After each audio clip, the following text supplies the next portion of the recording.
Today we're going to be talking about animals that are misunderstood. Sometimes we blame them for being bad, but they are neat. If we understand some things about these animals, I think we'll look at them in a new light. One of the animals that is really misunderstood is this animal right here. And this is the skunk.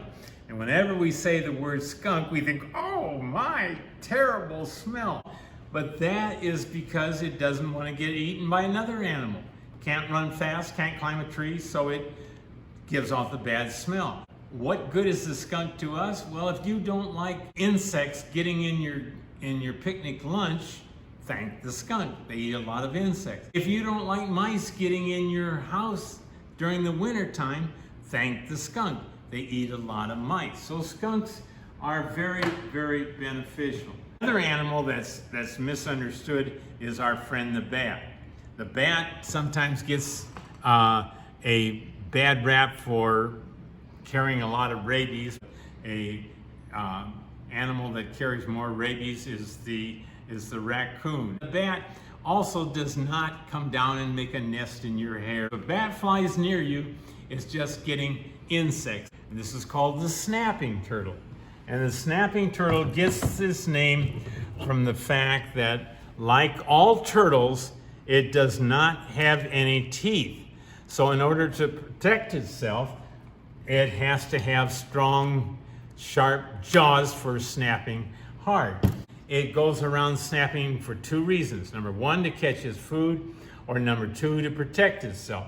And it has to protect itself by snapping because unlike some turtles, if it gets afraid, it cannot withdraw its body into its shell for protection. This is an animal that just wants to be let alone and eat insects. This is the spider. Three of the most common spiders we have around is this one right here called the garden spider, and makes a big round orb web like this.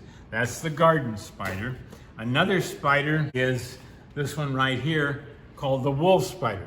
There's two big groups of spiders, the hunters and the trappers. The trappers are like the garden spider that don't have very good eyesight to find their food by running after it, so they have to trap it with a web. The hunters have such good eyesight that they can run after their food and catch it like the wolf spider.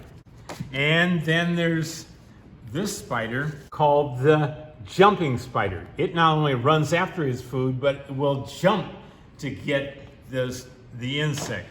When it's on something like a tall plant and it jumps out after an insect, if it misses and it doesn't want to climb all the way back up that stem, before it jumps, it attaches some silk to that stem of that plant.